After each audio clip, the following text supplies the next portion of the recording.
नमस्कार दोस्तों, आज के वीडियो में मैं आपको बताने जा रही हूँ कार्तिक मास की कथा। वीडियो को अंत तक जरूर देखिएगा क्योंकि कार्तिक मास हम सभी जानते हैं कि कितना पुण्य मास कहा जाता है। वैसे तो हिंदू वैदिक पंचांग में 12 माह होते हैं, किंतु उन सभी में कार्तिक मास का बहुत ही अधिक महत्व माना जाता है। कहा जाता है कि कार्तिक मास में हमें जो भी दान हम करते हैं, दान पुण्य करते हैं, उसका कई गुना लाभ हमें भविष्य में मिलता है। कार्तिक माह को बहुत से लोग उत्तम माह के नाम से भी जानते हैं क्योंकि यह सभी माह में सर्वोत्तम माह होता है। यदि आपका कोई विशेष कार्य लंबे समय से अटका चला आ रहा हो, तो उसमें अनेक प्रकार की बाधाएं उत्पन्न हो रही हो, तो आपको कार्तिक माह के अंतर्गत ही नियमित रूप से नदी के तट पर दीप दान करना चाहिए। आगे और भी बातें बताऊंगी दोस्तों, कथा को अंत तक जरूर सुनिएगा।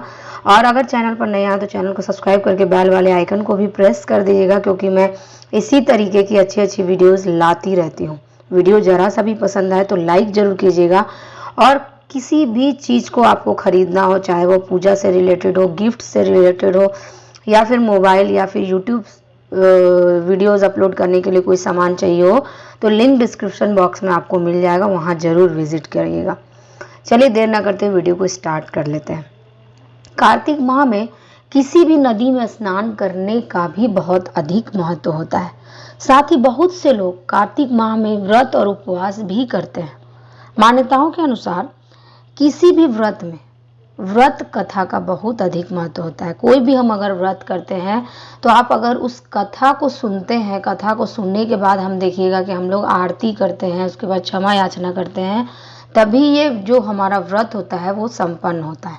अतः यदि आप कार्तिक मास का पूर्ण लाभ उठाना चाहते हैं तो आप इस कथा को अंत तक जरूर सुनें। किसी गांव में एक बुढ़िया रहती थी और वह कार्तिक का व्रत रखा करती थी। उसके व्रत खोलने के समय कृष्ण भगवान आते और एक कटोरा खिचड़ी का रखकर चले जाते। बुढ़िया के पड़ोस में एक औरत रहती थी। वह हर रोज यह देखकर ईर्ष्या करती थी कि इसका कोई नहीं है, फिर भी इसे खाने के लिए खिचड़ी मिल जाती है। एक दिन कार्तिक महीने का स्नान करने बुढ़िया गंगा गई। पीछे से कृष्ण भगवान उसका खिचड़ी का कटोरा रख गए। पड़ोसन ने जब खिचड़ी का कटोरा रखा हुआ देखा तो देखा कि बुढ़िया नहीं है, तब वह कटोरा उठाकर घर के पिछवाड़े फेंक आई। कार्तिक स्नान के बाद बुढ़िया घर आई तो उसे खिचड़ी का कटोरा नहीं मिला और वह भूखी ही रह गई। बार बार एक ही बात कहती कि कहाँ गई मेरी खिचड़ी और कहाँ गया मेरा खिचड़ी का कटोरा। दूसरी ओर पड़ोसन ने जहाँ खिचड़ी गिराई थी वहां एक पौधा होगा जिसमें 2 फूल खिले। एक बार राजा उस ओर से निकला तो उसकी नजर उन दोनों फूलों पर पड़ी और वह उन्हें तोड़कर घर ले आया। घर आने पर उसने वह फूल रानी को दिए, जिन्हें सूंघने पर रानी गर्भवती हो गई। कुछ समय बाद रानी ने 2 पुत्रों को जन्म दिया।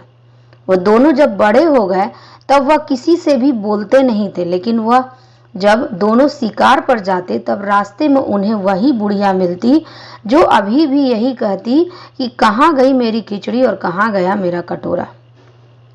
बुढ़िया की बात सुनकर वो दोनों कहते कि हम हैं तेरी खिचड़ी और हम हैं तेरा बेला। हर बार जब भी वह शिकार पर जाते तो बुढ़िया यही बात कहती और वह दोनों यही उत्तर भी देते। एक बार राजा के कानों में यह बात पड़ गई।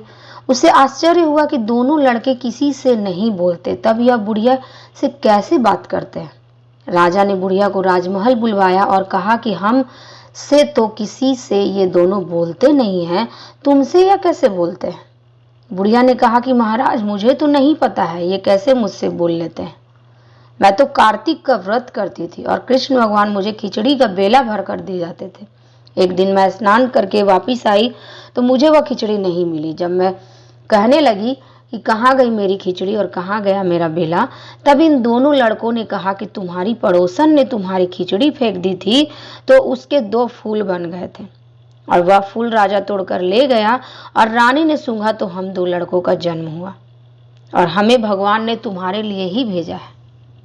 तो ये है कथा, कार्तिक मास की कथा। तो दोस्तों, आगे की वीडियो में मैं आपको और भी कथाएं बताऊंगी कि आखिर कार्तिक मास में छठ पूजा का व्रत क्यों किया जाता है, कार्तिक मास में ये कथा क्यों सुना जाता है।